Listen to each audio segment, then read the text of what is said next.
right? So now to talk about the best practices and then some of the challenges in building a model, right?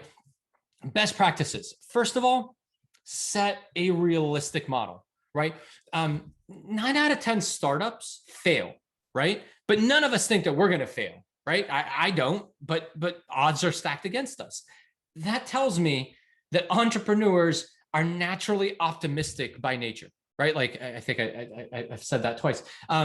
We just think the world's a little bit sunnier and rosier than it really is.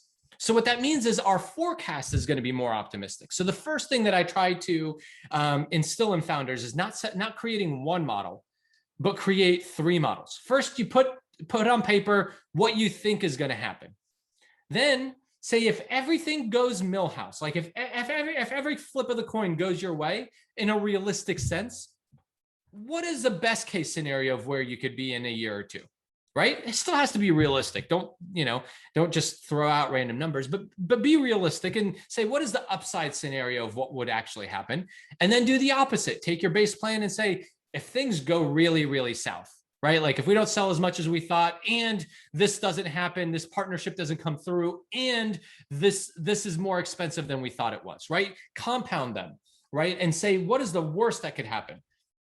Obviously, like a year or two ago, nobody thought a pandemic would happen. I'm not talking about worst case scenario in end of the world type of planning. I'm talking about, what if our plan doesn't go to plan? What if all of these things, all of our assumptions are cut in half?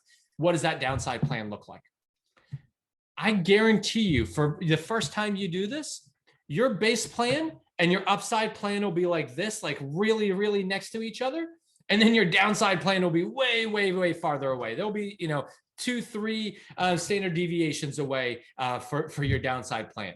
And what I recommend is move your base plan to somewhere in the middle. This is a great way to temper what you're actually doing, because at the end of the day, what you're doing here is building optionality.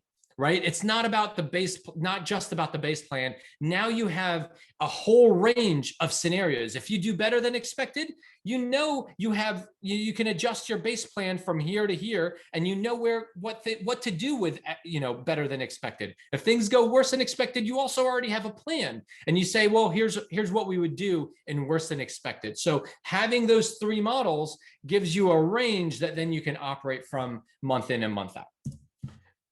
Next thing to do, avoid misunderstandings, right? I talked about make sure that your accounting system matches your financial model. Make sure that you use standard definitions and formulas, right? Don't get cute with how you calculate CAC.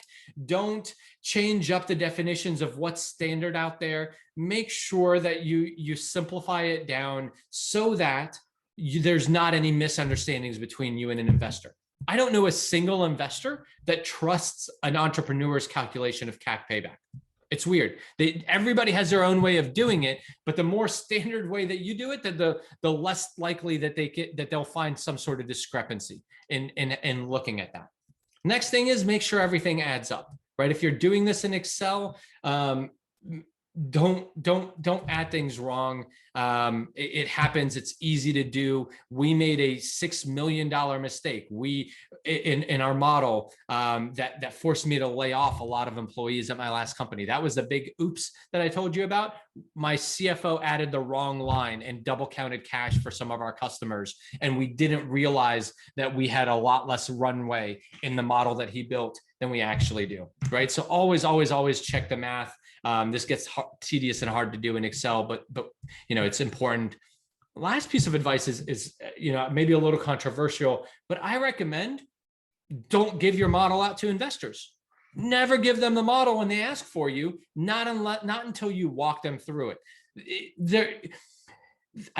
The model is a story of your business given through numbers. However, those numbers by themselves need to be interpreted. And if you don't have the narrative behind it, then it's really easy to misunderstand things. So if an investor insists on getting your financials or getting your financial model before they talk to you, send them either your metrics and your KPIs or send them your 3-statement model, but don't send them your whole thing. Schedule an hour to walk them through it and then hand it off to them to make sure that there's not a misunderstanding in what's happening in the business.